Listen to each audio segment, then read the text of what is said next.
Assalamualaikum korang. So hari ni Erin dekat Bazar Ramadan Sengan Besar. Jom kita tengok betapa menariknya Bazar Ramadan Sengan Besar. Jom ikut Erin rapat-rapat. Ramadan tiba, Ramadan tiba, Ramadan tiba.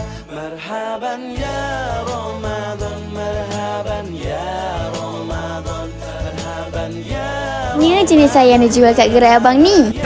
Okay, Assalamualaikum bang. Macam mana jualan abang selepas 18 hari berpuasa ni?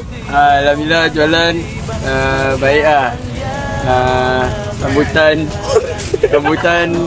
meriah dekat Bazar Sengan Besar. Okay, jom cari lagi apa yang menarik. Puasa ni mesti kita teringin nak beli goreng-gorengan. Kan? Okay, Assalamualaikum Cik. Nak tanya boleh? Waalaikumsalam, boleh. Nak tanya berapa lama dah menjalankan perniagaan ni? Oh, Acik dah lama berniaga ni daripada muda lagi. Oh, ni resepi turun-temurun ke? Ya. Oh, okey. Terima kasih Cik. Sama.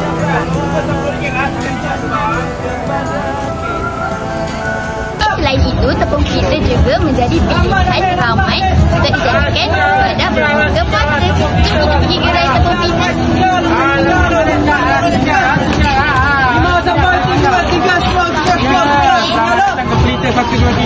Berapa lama dah menjalankan perniagaan ini? Dalam 5 tahun lebih.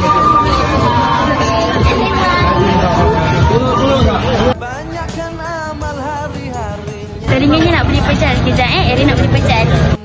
Berlomba-lomba untuk ibadah, dunia bahagia surga nantinya.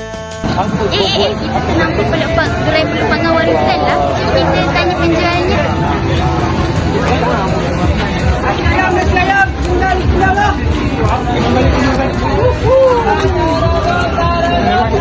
Pak nak tanya boleh? Nak jawab. Berapa lama dah perniagaan ni? Lama? Daripada 20 tahun lah. Dia resepi murah itu? Panggang ni sedap weh korang. Cukup lemak, manis, masin.